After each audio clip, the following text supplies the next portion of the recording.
Hello guys, good morning. So, topic namin is Module 5 presented by sa akin, Mimi Pisinarlo and Catherine T. Camano. So, yun. Yung topic namin is all about moral problems. So, let's identify a moral problem is.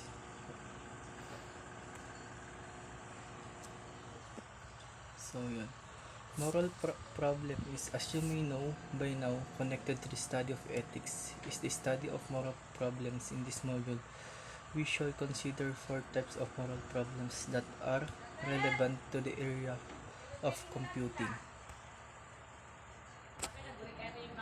So yun, what is moral problems in ethics? A working definition of an issue of moral concern is presented as any issue with the potential to hurt or harm, including oneself. Moral standard involve the rules people have about the kinds of action they believe are morally right and wrong, as well as the values they place on the kinds of the objects they believe are morally good or morally bad. Ito yung problema ng moral na nauukol sa mabuting gawain o matuwid na kaugalian ng bawat isa sa atin. So, I have 4 types of moral problems. First, the problem of moral principle, the problem of the scope of morality, the problem of moral obligation, and last, the problem of moral freedom. First, let's identify the problem of moral principle. Moral principle is a human being search for guiding method, standard, or principle that they can employ in making good decision and right choices. Pursuit of the good life. However, as you can reduce from the various theories of ethics, there is no single standard moral principle that defines good decision, right choices, and moral action.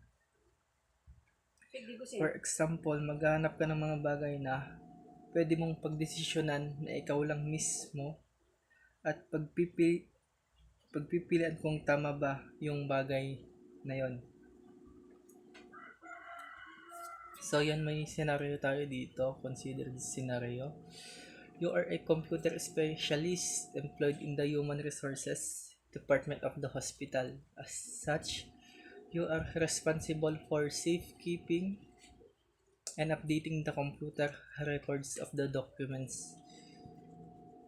Your custody are highly confidential in nature and should not be made accessible to ordinary employees of the hospital. One day, a friend who is also employee of the hospital requests personal information about the doctor that he thinking of prosecuting. Your dilemma is whether to grant your friend request and hence violate your duty to uphold the confidentiality of employee's record, or not to grant the same and hence arouse your friend's anger.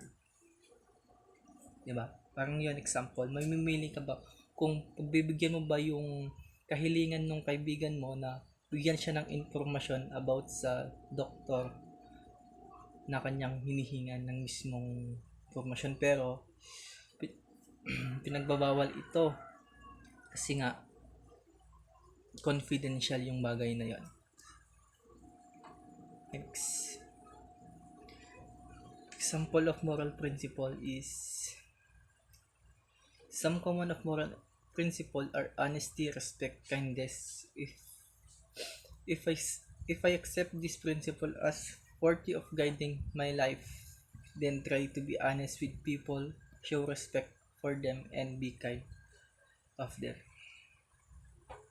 Second, the problem of the scope of morality. So, scope of morality is moral principle should serve as a guide for making moral choices, but how individuals determine which among their choices are moral and which are not. The problem of the scope of morality deals with this question. It delineates morality, identifying what includes and what is excludes. So, ang problema ng saklaw ng moralidad ay na ang bawat desisyon ay isang desisyon sa moral. Na ang bawat minutong ginugugol ay isang minutong maaring nagawa mo na o ang isang bagay na mas mabait o kapaki-pakinabang kaysa sa tunay na ginawa mo. Example, consider these two scenario.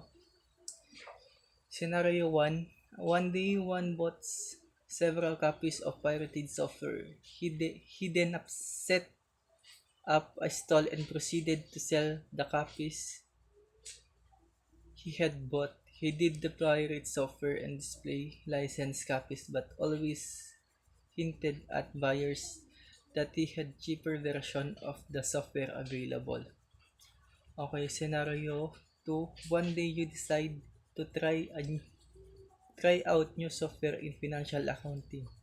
You discover that the software has many flaws. Question: which of the two is a matter of moral concern?